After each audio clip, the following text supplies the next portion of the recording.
We thought with Halloween just around the corner, we thought about a topic that's really been burning up the airways lately. And that is the topic of cultural appropriation.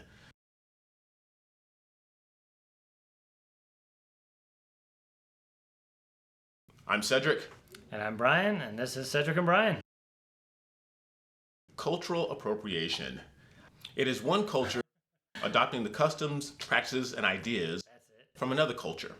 I have some very definite opinions about that, because me being African American, I went to a small middle school in Culver City, and there was a young lady there by the name of Lisa. And it really struck me as weird that Lisa was really heavily into R&B music. And she took a lot of flack for that. And she white? She was white. Yes, I should bring that up. Lisa is white, and she took a lot of flack, and she took a lot of heat and a lot of ribbing for being a white girl who's really heavy into R&B music. And I thought it was weird also. I didn't think it was weird because I wasn't old enough to develop my own thoughts and on things yet. I thought it was weird because all my friends said it was weird. So I went along with it and said, well, it must be weird. This whole cultural appropriation is kind of a learned thing, right? Exactly. It is. Like right there, it's learned behavior. And if we're not careful, we're going to pass this nearsighted view on to future generations. About 3 weeks ago, my niece was so excited. She was so fired up. She was invited to be part of one of her classmates' quinceañeras. And they practice a dance for the routine, and I'm sure you guys know this. Most of you know this better than I do. A quinceañera is a coming-of-age party for a young Mexican girl. My sister took my niece, and they went shopping for the dress, and they went shopping for everything.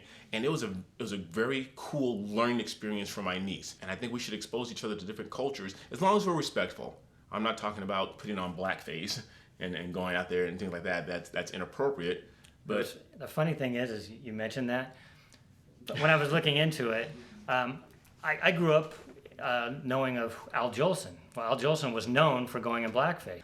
I was looking into him and said, well, was this guy a racist or what? And it's funny, across the board, Al Jolson would go out of his way to help the African Americans. So he was not racist, but in today's culture, if you see one thing, you label somebody as a racist. I don't think most of the time is the case. And when we're talking about Halloween and little white girls want to dress up as Moana and they're called racists, I think we've just gone too far. We didn't experience that when we were young, dressing up and going out on Halloween. He's a big Marvel Comics fan guy, and I'm sure he dressed up as some of the Marvel heroes. I don't think he was called a sellout or anything for dressing up like Superman or something, right? Were you? No. And I look at today's hairstyles, dreadlocks. I don't know how that can be culturally appropriated to one group or another. Basically, having dreadlocks is no simpler than not washing your hair or not combing your hair. Actually, the Greeks, there's hieroglyphics of people with braids and dreadlocks, and they're definitely Greek people. So remember a couple years ago, the basketball player Jeremy Lin? Yes. When Jeremy Lin grew out those dreads, I thought that was awesome because I just love Jeremy Lin. I love him as a basketball player, as a man, what he stands for, his character, his integrity. And I think if you want to grow out your hair and grow dreads, by all means, go ahead and do it, dude. It's all up to you. The term cultural appropriation didn't jump into my mind. I think it was Kenyon Martin who made a comment about his dreads. And I think Jeremy Lin looked at him and said, no problem, man. It's all good. I really like the Chinese tattoos you have on your arm, which in a way, it was kind of a nice subtle way of saying, touche. We're a melting pot. And if we all came from one place originally anyways, then there's really no cultural appropriation, at least from my perspective. Exactly. And then, because then it gets ridiculous. The costume thing for kids, to me, is ridiculous.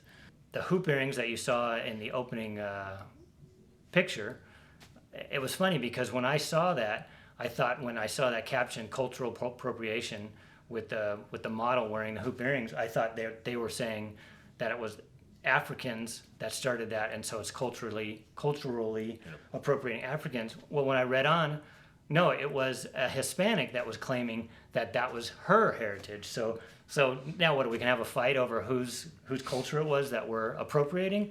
It's also silly. Like I said, I don't remember growing up dealing with this, and the kids have to deal with this, and I don't think it helps anybody. It only divides. Exactly. I think we're being taught to be offended by these things. Yeah, I am a sucker for sushi. I love sushi like no other business. I'm also thinking, am I being culturally appropriate by eating sushi? and I love Mexican food, and I love all types of food. And Katy Perry got in trouble for wearing a geisha outfit once on stage. That was supposedly cultural appropriation, but then they asked the people of Japan, and they said no, they were honored that a big star would share their culture with the world. So, Right. So Cedric, what do you think about this picture?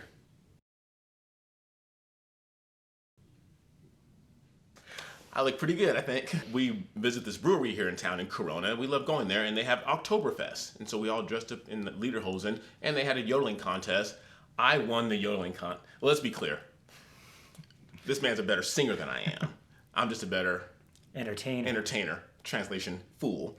I don't mind being in the spotlight. But after everything was over, I was given the name. No. You weren't given the name.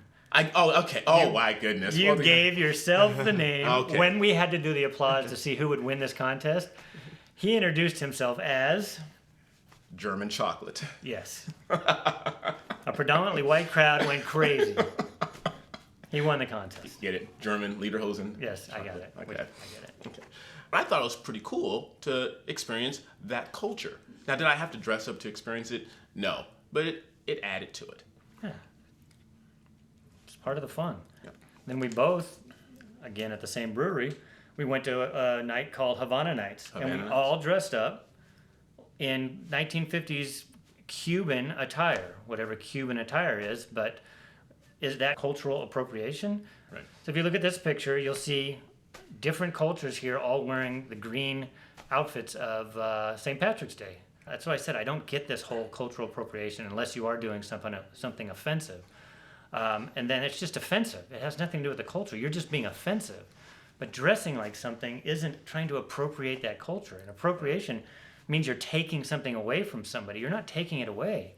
So this whole idea of it being a negative thing is just why we've decided to do this segment, because Halloween's around the corner, and we just think it's silly that this kind of nonsense goes on. But I guess it just shows that things are going so well that we need something to complain about it. Another thing that we're thinking about, and it hit us both in the head, actually hit me in the head right before we started filming this, is that Brian's children and my children are both products of biracial marriages.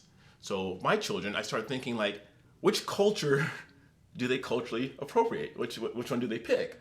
Or do they benefit from having a mom and dad from different cultures that they can learn from and experience from, and just adopt both? And I don't know if we can still use this, but like I said in the first video, we're all a lot more alike than we are different. So we're gonna wrap this up then? Let's wrap this up. Again, if you have any feedback for us, if you kind of in tune with what we're saying, or if you don't like it, if you like what we're doing, give us a thumbs up.